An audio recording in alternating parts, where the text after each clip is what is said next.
We all are Indians. Jai Hind!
To presenting you the profound profile of our honorable chief guest, Mr. Naresh Kumar.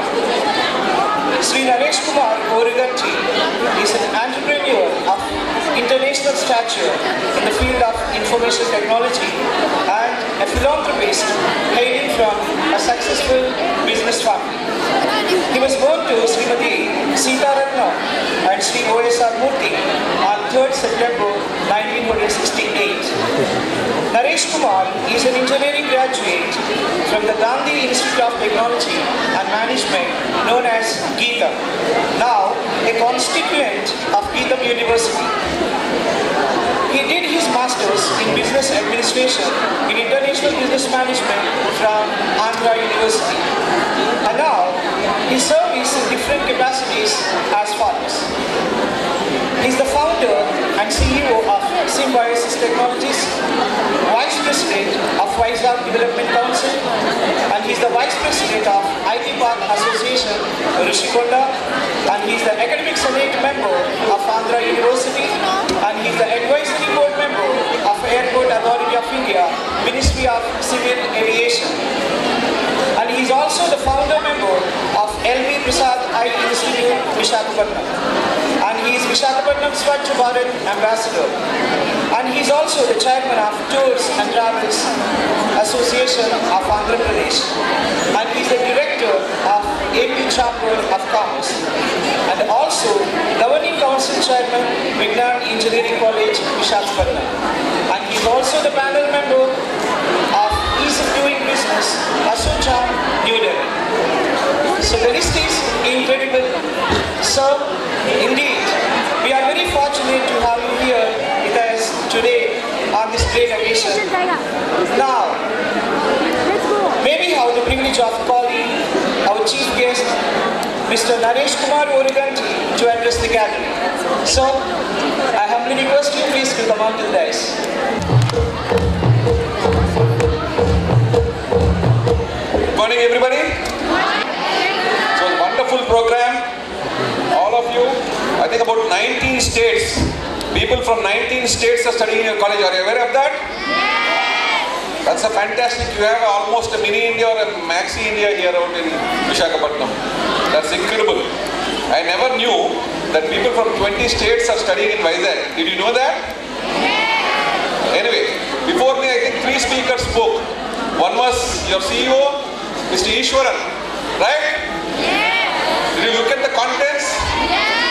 Can you go on to a guest lecture and sit on the floor like him? No. That is the kind of confidence people expect from people like you when you go up in future. I don't want you to go and sit on the floor, but you must have that kind of confidence to take on the audience. That's what, and he gave a wonderful message about Tendulkar, signing on a ball, saying that in your life you can never ever do this to me again. If you can imbibe that spirit in your life, you will be a hugely successful person. That was an outstanding message from your CEO. Next we had an ex-student of Vikas, Ankusha Patra. I think she's a combination of hard work, intelligence, beauty, and also fashion. She was very fashionable, very intelligent, very knowledgeable. I think that's the kind of person people look up to in society. You must aspire to be like her. Very hardworking, very intelligent, beautiful. fashionable, confident. She said she wanted to look up to Ishwaran, but without looking on the phone, she spoke extempore. That's the kind of confidence society needs, and that's the kind of people you must want to become in society. We heard Mr. Prasanna speak, your director. He spoke about the value system. Do you know that he went on to build one of the greatest educational empires in this country? Do you know Mr. Prasanna built one of the greatest educational empires in this country, where foreigners came here to take stake in the company and gave a salute and standing ovation and took 8,000 of his students for taking them much forward in life. That is the kind of value system he installed in his education system. So if you are talking about values, we need to know what hard work, dedication and patience will fetch you in life. It will fetch you a lot of success. And then we heard your anchor. Your lovely anchor. You? What's the name? Samiksha.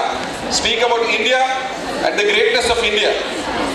I just want to tell you, 1700, 200 years back, just 300 years back, you know what was India's share of the global trade? Can anybody tell me?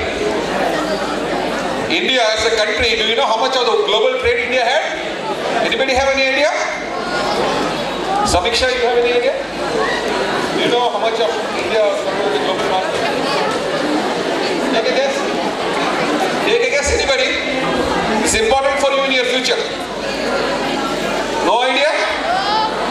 No, none of you in college know how much of the global trade India was controlling?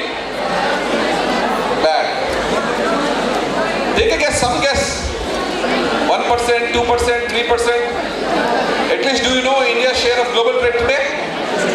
Do you think it's more now or more to 300 years back? Hello? Do you think India has a global share now higher or 300 years back higher? What? 300 years back, India had a global share of 1/3 of the global trade. 1/3 of India's entire world trade was controlled by India. You know what is the share now? 3%. Britishers, she said India never invaded any country, but Britishers invaded India, destroyed our culture, destroyed our skills, and brought down our global share from 30% to 3% in just 250 years. From 1700 to 1950, they brought down India's global share from 30% to 3%. What is the message for you? What did they destroy? They destroyed our skill. They destroyed our ethics. You know why India was such a successful country? Just because of the word of mouth. When we said something, we did that. That's the kind of respect India commanded globally. They trusted us. So most important thing for you in your life is if people trust you, they will do business with you. They will marry you. They will be friends with you. They will do business with you and you can become a successful person. Once you lose that trust, what happened? We came down to 3% because of the British. So don't allow bad fellows to come into your life. Stay true to your culture. If you are ethically strong, morally strong, we will have the golden days back. And I'll just tell you what. You heard of Steve Jobs? You heard of Steve Jobs?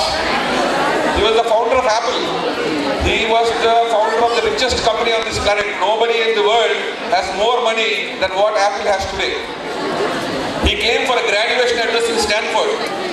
He told a few things. You can never ever connect the dots forward in your life. When something happens to you, good or bad, you can never connect them. You can only look at them after the event has happened. And please remember, everything good happens to you. You know why he said? After he was CEO of Apple, he got fired from his own company. You heard right. He was dismissed from his own company, the company he founded. He was not disappointed. He went and started another small company called Next and Pixar. Again, that company was purchased by Apple. And again, he came on to Apple's board and again he went on to become CEO of Apple. So why I am telling you this story is, he told this story in the graduation day. He never graduated in college. He said the closest he came to graduation was when he came for graduation ceremony. So it's not about whether you graduate successfully or not. It's about how confident you are. He was very confident. Even when he was fired from Apple, he went on and started another small company. That company was again acquired by Apple and he went on to become the CEO of Apple again. So the main thing I want to tell you is, be prepared for setbacks in life.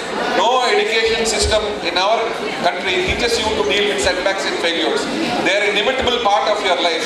If you learn to deal with setbacks and failures and you're confident about yourself, you'll be very, very successful in life.